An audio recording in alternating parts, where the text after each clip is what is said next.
Okay, welcome everybody to what we hope is the final day of phase 1 of the install here with the Origin and all the hardware. This is day 6, and it is early on Saturday morning, about 7:30 a.m. Our good buddy Dave is coming down from New York. He should be here in the next 15 or 20 minutes. So I want to tell you a little bit about what we're going to do today and how this video is going to kind of work. And then hopefully if you guys have any questions after the video, you can leave them in the comment section below. So today what we're going to do is we're going to hook up the last 2 patch bays, which is going to give us a total of 4 patch bays in the rack. A lot of you guys have been commenting on the early videos saying, why don't we have more patch bays? Where's all the patch bays? You need more patch bays. It's because you guys are seeing videos that were done several weeks ago. So now we're going to get caught up and we're going to get 4 patch bays in, and we're going to walk through the entire patch bay once it's done, the entire configuration. That's the first thing we're going to do. The second thing we're going to do is we're going to patch in our Black Lion Audio Bluey 1176 Blue Stripe compressor. If you did not see the video called Gear Update, which happened about a week ago, go back in the archive and check that out. We'll talk. You can listen about what we're doing there. So we're going to be hooking that up. That's going to go on the lead vocal channel as an insert. We're going to run all our lead vocals through that, and that's pretty much it. Then we're going to test everything, make sure everything is working, and then probably as a separate video, but we're going to try to record some of it today, is once it's all done and we've tested everything, then I'm going to start to make what will become kind of a beginner's guide to setting up and using the SSL Origin. The first video will be, once it's obviously been delivered, what is the signal flow? How do you hook everything up from soup to nuts? Now, we've been doing some of that through the last several weeks. You've been seeing some of that in parts, and we've been coming with the iPhone and running behind the console. But what I'm going to try to do now is get it all into some nice, specific, concise videos for folks that are interested. So all those videos, in most of the video today, you're going to see, again, anything that's up close and personal is going to be done with the iPhone, Gorilla style, once again. It's the only easy way for me to do this without making this a huge production. And when we do the signal flow video, I'm also going to probably, almost certainly, will include some imagery on the screen in that video showing you diagrams and such, to where maybe the iPhone will be a little difficult for you guys to see it clearly in some of the the enormous amount of cabling. I'm going to try to also add some diagrams, maybe make it in a PDF so you guys can download it and stuff like that. So I'm going to try to do that as well. Dave's going to help me with that as far as getting the recording of it done. So that's what we're going to do today. And once we're done, starting next week, we start really working on mixing, doing more beginner's guide videos, as I said, for the Origin, and just start moving forward. So once again, today will be mostly iPhone. Maybe some of this shot will be cut in. Again, we're just using a boom mic. There's AC and some fans in the room. I'm not going through and cleaning up all the audio. It's going to be like it's been on the last set of install videos, and I appreciate your guys' patience. I know some of you had said, what about the audio quality? Can you clean up the audio, this, that, and the other thing? I'm trying to make these install videos quick, down, and dirty, because if they have to be anything more than that, they're not going to get done. And so this has been going on now for well over a month. So I'm trying to do this quickly. So the videos are good enough. You guys could hear everything good enough. Once we get beyond these setup videos and we start getting into the console and mixing and audio examples and gear demos, trust me when I tell you, the video and the audio quality will be outstanding. We're going to do a whole video just on the video setup, just to show you what it takes to do this, from a video camera, video switchers, sound. It's going to be really cool for people that are interested in that stuff. So thanks for your patience for these install videos. I really appreciate it, and I know Dave does as well. So that's what we're going to do today. Today's day 6. Again, like, share, and subscribe.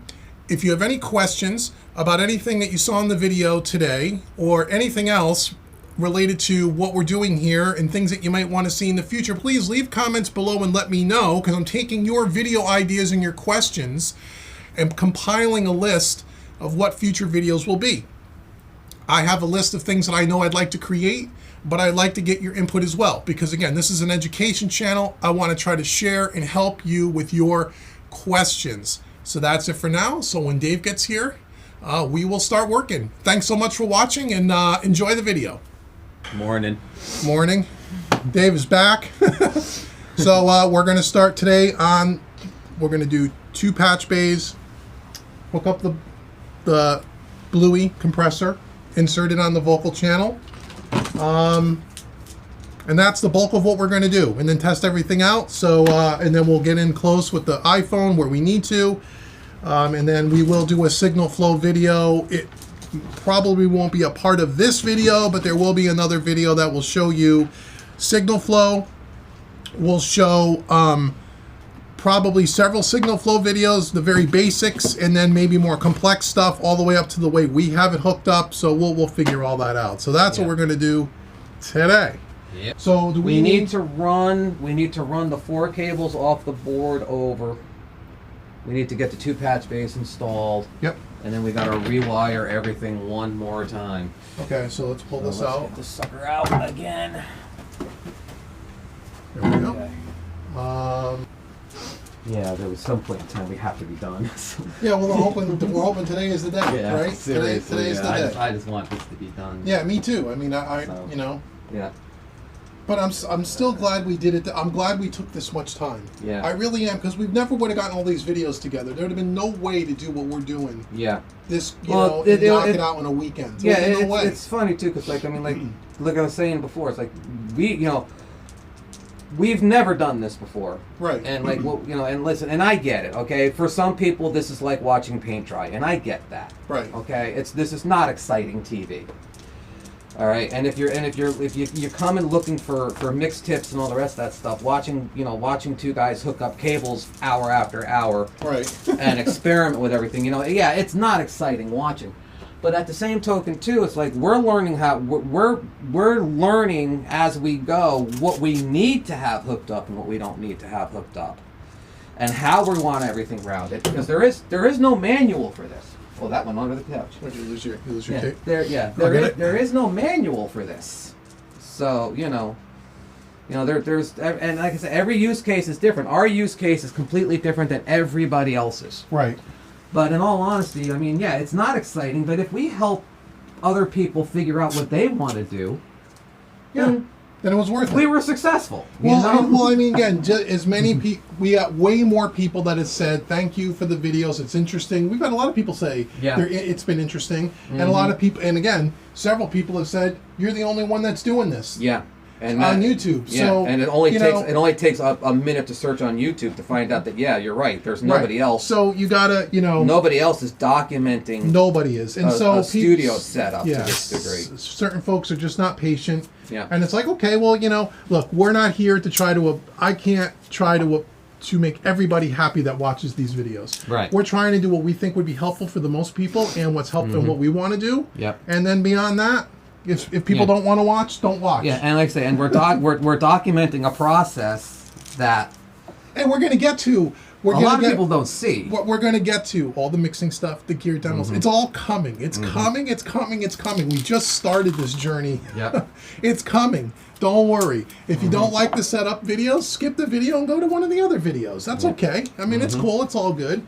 Yeah. But we're not gonna change our game plan every time somebody writes a comment. Yeah. Well, my thing with it is, like I said too, it's like this is part of the process. I mean, before you can ever mix a note of music on this thing, you got to know. You got to. You have to do all of this. Right. And it's not as just. Yeah.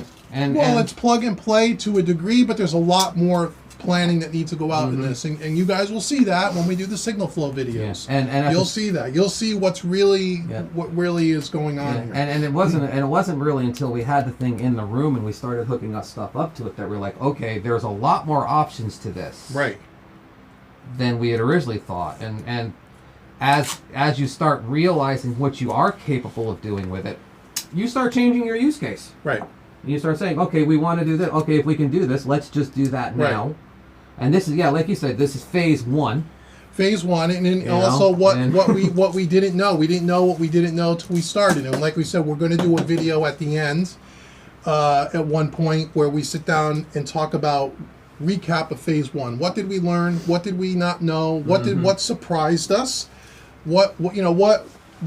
If you're someone that's looking to do something like this, here's a couple of things that might save you some time and aggravation. That video's coming too. So we're going to help as many people as we can. We will. So this is...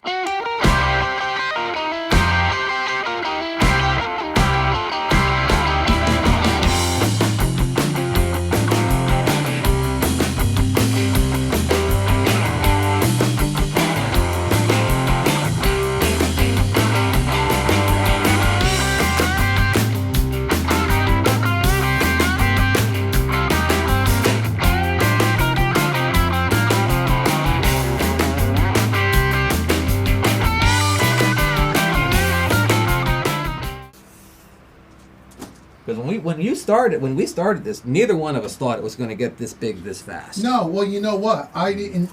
But when I was buying all this stuff as part of the financing with the console, it was also any of the supporting equipment, which meant cabling, the X16s. Yeah. And I only bought 8 D sub cables, the original. Yeah. Because that when I was talking to them, they were like, "Oh yeah, that's all you need to get started." I didn't think through. Yeah. And how many more D sub cables did we buy since then? You know how many thousands of dollars I've spent? I could have financed all of that. Yeah. Well, let's see. But I mean, I guess the good news is it's all paid for now, so I don't have to worry about paying interest on it. But Yeah. even so, I mean, you don't realize how much. You know, if you're going to do something like this, It's nuts. don't go in underfunded. Yeah, That's and for sure. and also don't short yourself materials. No. So it's like 1, 2, 3, 4. Well, again, 5, I 6. think the helpful part of these videos, 10, even for 12, even though they're a little bit 18. a little bit long in the tooth to watch, is that if you want to do something like this, you're going to get a real feel for what you really need up front, Yeah. or at least you'll know enough to ask the questions and not make the mistake that Yeah. I made. Yeah. At this point, we're gonna have 22 D sub cables plugged into the board. Nice.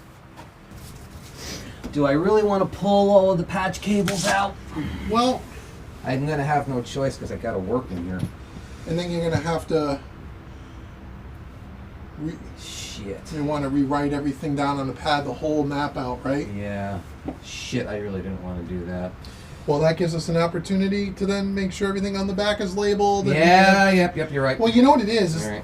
Yep. We should. Once it's back in, it's in. You know Yeah. what I mean? Because we know Yeah. we're not going to put any more patch bay. Because even if we bought more gear at one point, we have enough here on the patch bay to help Yep. us, right? We Yeah. don't. Okay. Yeah. So then we Probably may as not. well pull Yeah. it all and just All right. So let's just remap it all then one more time. yeah. All right. So we're gonna.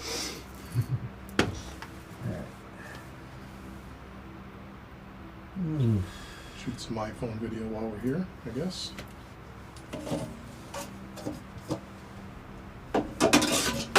Okay, so we had decided,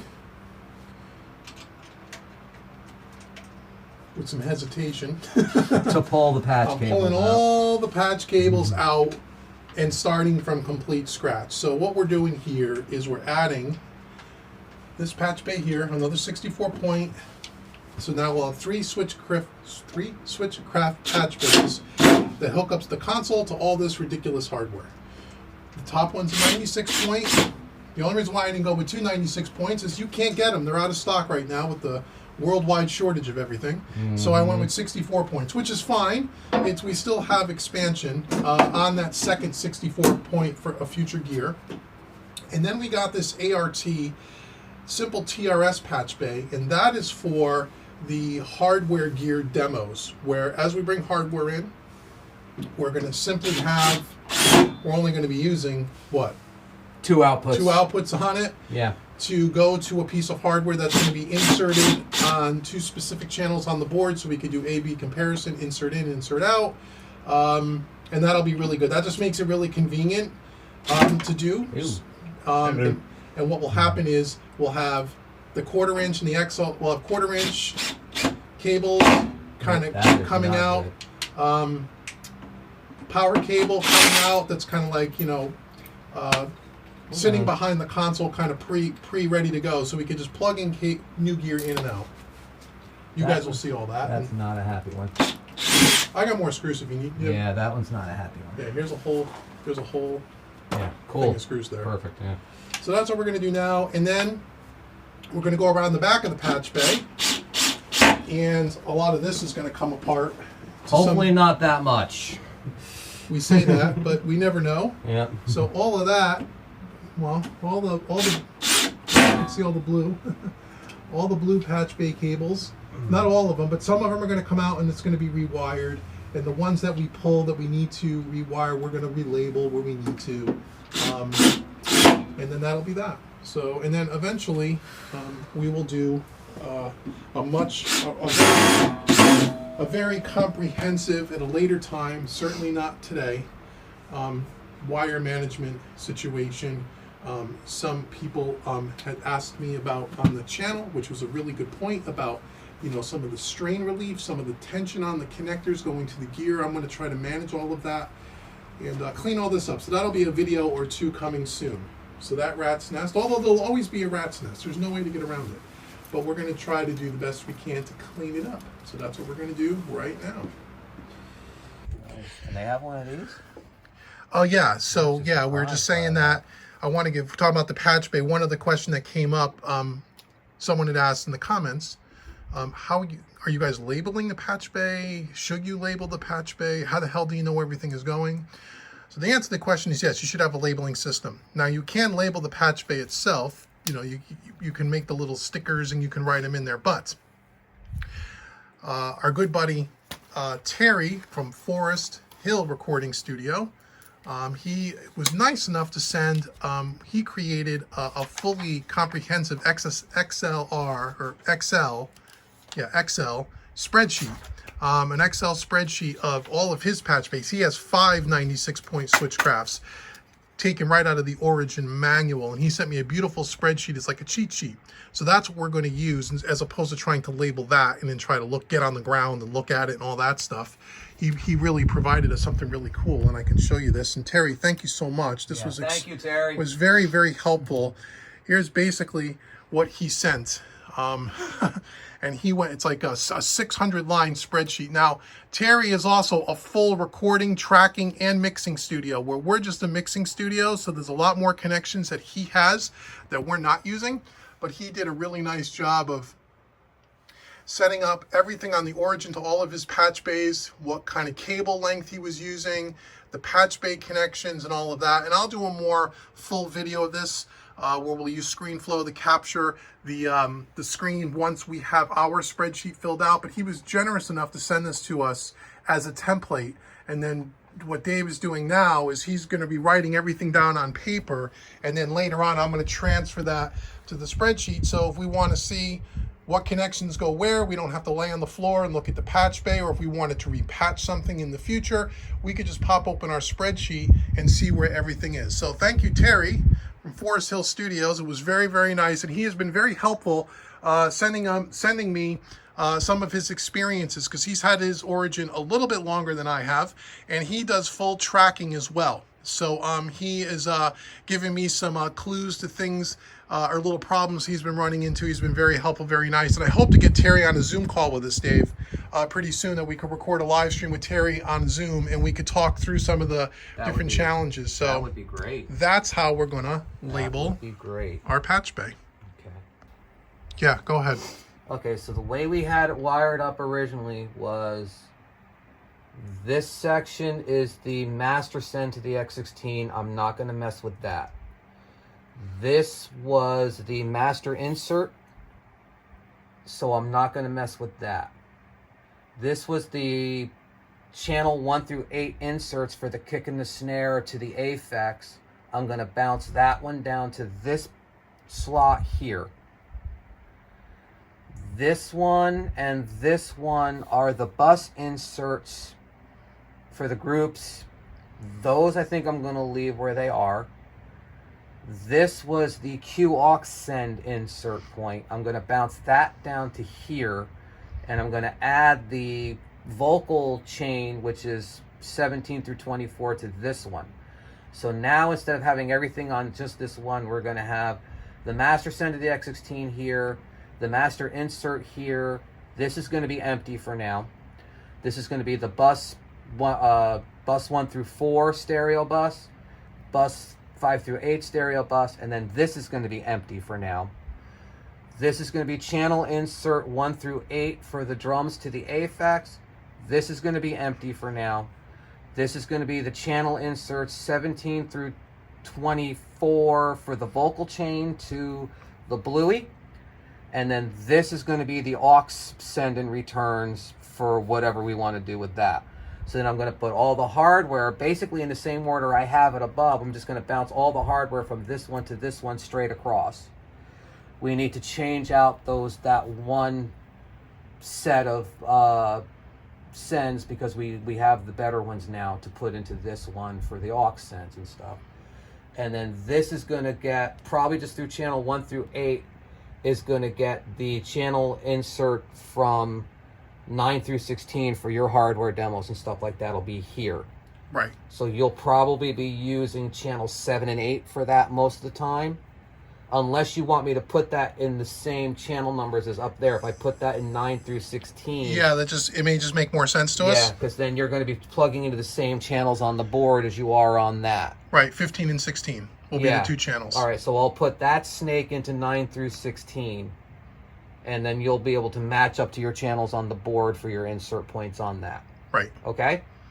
Yep, and that'll all stay patched on that bottom patch bay anyway, because it'll always be it'll always be channel 15 and 16. Yep, so you'll always just be able to insert into those two channels to do your demos and stuff.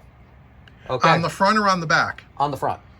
Oh, okay. So the cable. Yeah, your insert points are coming into the back. So when you want to do a hardware demo, you just set it up here, run your cables in and out right there. Oh yeah, but what I'm gonna do is I'm gonna pre-wire. I'm gonna put two cables there, and I'm just gonna coil them up and stick them on the side of the console. Then just plug in and out. Plug in and out. So it's plug and play. That's all you want. Okay, perfect. Yeah. That's awesome. Yep. So then just in and out right there, and you're done. Okay? Excellent. All right, now I got to go back there and undo everything I did last time. Excellent. Stay tuned. All right, so everything on the back of the patch bay is done. We'll show you that later. We'll eventually get over there. This time, instead of patching the whole front and then showing you guys, which we may do that as well, we decided we're just going to test one patch at a time. So we're going to go through each piece of gear and make sure that it's working, and then do any kind of troubleshooting that we need to do, if we need to do any. So that's what we're going to do right now. So, okay, so you just want to see if we have sound. Yeah, at this point, I just want to make sure we have master print. Okay, so we're only seeing, so there's no tracks coming in on the first half of the board. That's okay. This nothing that we did. Nope, this could be, I had this happen the other day.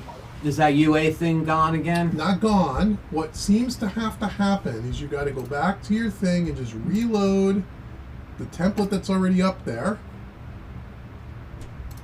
I don't know why. It reloads it. Oops. Do I have to hit play? Hit play down here maybe? No. Just double check. Yeah, we hear it coming here. It's on mix 3 and 4. Analog 5. We're not getting things to the drum stem. Go back over to the left. So we have the mains. Analog 1, analog 2, main 1. They're out of order. Yeah, they're not supposed to be. They're supposed to be. Order. What do you mean? No, they're not. Okay. We'll go back here. That's. Why does it do this every time?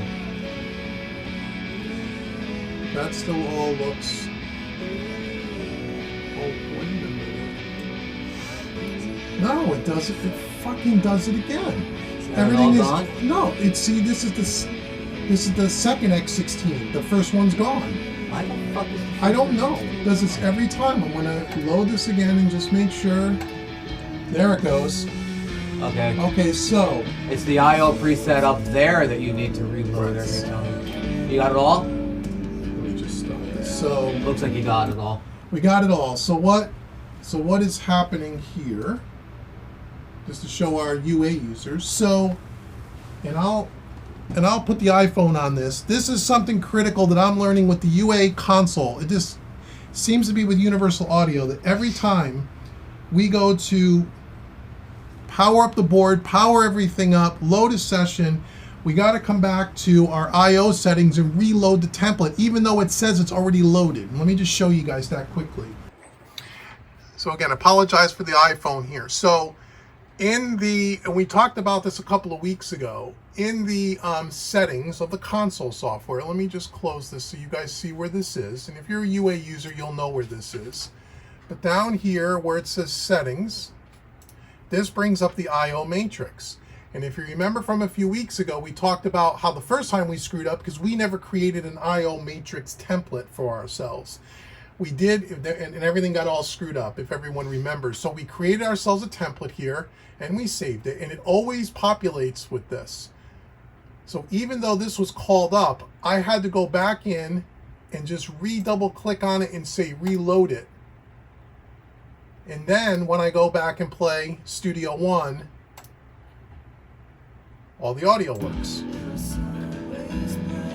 What was happening was we weren't getting any audio coming in on the first 8 channels, only on the first 16 channels, excuse me, only on the second 16 channels, even though our console software was set up properly and the template was selected here. So I don't know if that's just a bug in the UA software, or any of you UA guys out there want to leave a comment below.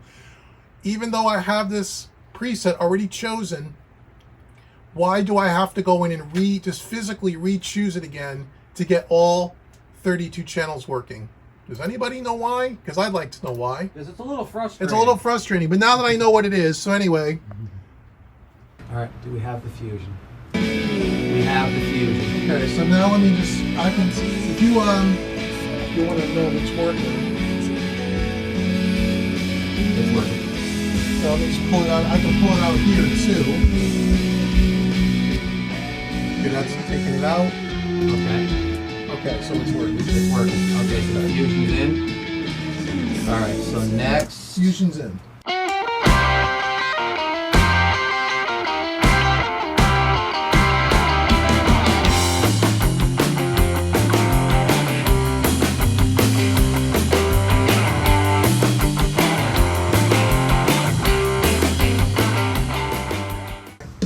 We're done. We got them all.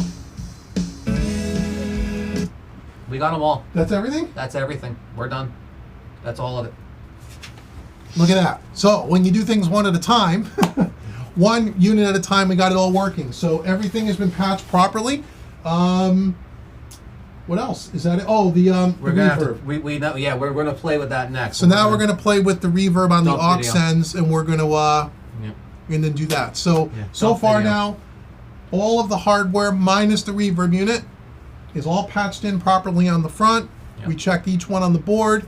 It seems to be working. So now we're on to working on the reverb. On bus. So what you're doing now is Yeah. you're testing the lexicon. Yeah. We want to make sure the lexicon unit actually works, because the last time we did some funky things with some connectors and adapters because we didn't have the right cabling. Yep. And we couldn't get things to work when it should have worked, and we thought maybe it was the cable, so we got the proper cabling without all the crazy adapters. So now we want to make sure that the actual unit actually works. We think it does. It powers on.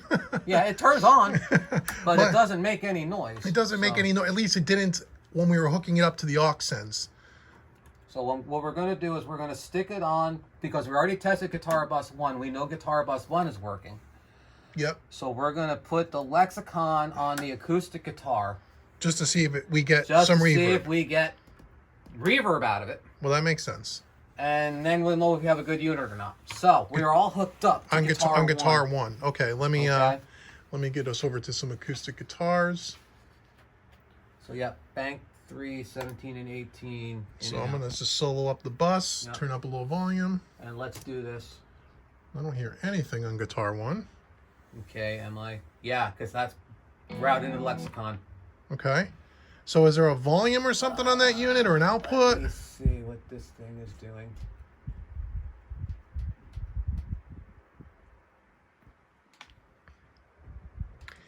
Yeah, because we're hitting the The compressor. okay, yeah, where all the compressors are up. Are you soloing Guitar 1 right now? On the bus I am. You are soloing Guitar 1 bus. Okay, so I can take it out. all right, so Okay, now I'm just soloing up the two all right, so let me acoustics. see here. In theory, this should work.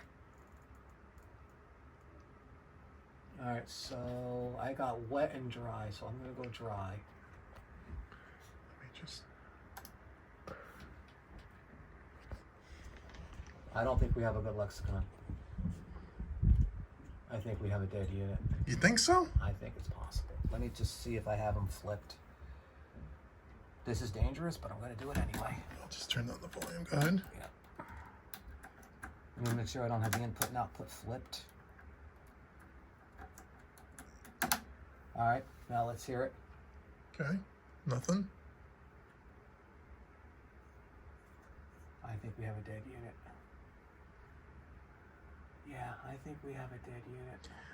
I hate to tell you that. Now that's a 1/4 inch input, right? Yeah, it's quarters. So what if I got a reverb guitar pedal and we pulled it out of the back of the Lexicon and plugged it into that reverb guitar pedal? Would that give us reverb to see that we know the connections are right? You know what I'm saying? Let me think about that. Yeah, I think we have a dead unit. So if we pulled out of the back of the Lexicon, yeah. Even though that Lexicon, is that a mono unit? It's stereo. It's stereo. Yeah. But if we just pulled one side out. Yeah, it has left is mono. So if we pull the left mono out of it. And put into a reverb, insert it into a reverb pedal. Into a reverb pedal. Yeah, do that. That way we know that we got the send right. Okay. So I am routed correctly. Lexicon 7 in mono. Out mono. We should have reverb. On what? On the snare? On the snare. There should be reverb on the snare through the Lexicon, and it's getting nothing. It is getting nothing. It's getting absolutely nothing. So then you think the unit is faulty? I think the unit's dead. Okay. I mean, it is what it is, man. By the simple process of elimination now, I switched to a different set of ends. I switched to a different set of connectors on the two snakes. Okay, and ran them aux out, in and out. Yep. Plugged into the pedal, it works. Plugged into the Lexicon, there's no signal passing through the Lexicon. So by simple process of elimination, at that point in time, the Lexicon unit is dead. Okay. Because I went through the manual and everything is. I was gonna say you looked at all. Yeah, everything is set correctly on the Lexicon now. That we should be getting a cascaded room and plate reverb. Something working. Right. Yeah, the way I have it set, there should have been a cascaded room and plate reverb on that stereo or mono return. Either one, I didn't care. Right. And everything, like I said, when I plug into the pedal, it worked. When I plug in the Lexicon, it doesn't work. Okay. So the Lexicon is a dead unit. Okay, that's good to know. Okay, so we learned. Hey guys, so we're at the end of the video now, and I just realized that our outro that we shot for the episode that you just watched, the file got corrupted. So I just wanted to kind of jump on here quickly and show you where we left off, or just tell you about how we ended up the day. So what you just saw was we found out that our Lexicon unit was defective, bought it used on eBay. I plugged it in when I first bought it about 5 weeks ago, make sure it all lit up, but I didn't try to pass audio through it. My bad, we got a bad unit. Thankfully, I only paid a couple of $100 for it, so we got to replace it. After that, what really happened is that we went ahead and we just double checked all our connections one more time. We tested every piece of gear, everything is working. So now the rack is completely done. The patch bays are all hooked up. All the gear works. Everything is routed the way that we expected it to be routed. The last thing to do will be to replace that reverb unit at one point, but that's just plug and play because it's already patched into the patch bay. So we are officially done with phase 1 of this install of the SSL Origin with all the hardware. I want to thank you so much for watching all of these videos up till now. We've had 5, this is day 6, so we're done. Now we're going to start getting into the nitty-gritty of mixing, gear demos, and all the things that we've been promising is going to be coming up very, very soon. I'm going to start working on those videos right away. The next video that we're going to shoot prior to that you may see on the channel is we're going to walk through again with the iPhone and do kind of a signal flow video. Now that we're all completely hooked up, we're going to walk you through the computer to start where the computer starts all the way through all the routing, so you can just see one last time in one video how everything is cabled. And then there will also be coming up very shortly some like a beginner's 101 guide or SSL Origin 101 or the Origin Beginner's Guide, whatever we're going to call it, where we're going to have very short, concise 5-6 minute videos to show exactly how to hook it up step by step, depending on how you're going to use it. Because as we said a few times, I think in this episode, we set it up as a mixing console, not as a recording console. So that's why some of the D subs and some of the connections are not being used, because it's not the way I'm going to be using the console. but we're going to show you how to do that if you are going to use it as a recording console. So we're going to do all of that as part of our SSL Origin Beginner's Guide that'll be coming up soon. And then there'll be other videos, as I said, on mixing gear demos, so on and so forth. So again, thanks so much for watching, and thanks so much for being patient through this entire phase 1 install. It's been a lot of work. You guys have been very, very patient watching us kind of fumble around and talk our way through the problems. I hope that all the videos were helpful. If you have not seen days 1 through 5, go back in the archive. They're on a playlist. You can check them out. They're all in order. And I think if you're someone thinking about getting any console, even if it's not the SSL Origin, all the principles and all the things that we're doing is about the same. And you'll be able to hopefully learn some stuff, and you'll probably have more questions than you have answers maybe by the end of some of those videos. So I encourage you to leave comments below and write questions below. Dave and I, in the next couple of weeks, we're going to schedule a live stream where we're going to answer a lot of those questions and talk through any kinds of questions or issues or concerns or thoughts or whatever that you guys have. So I appreciate you guys so much for watching. Please like, share, and subscribe. It really does help. Give me the old thumbs up, leave comments below, and we'll see you in the next video.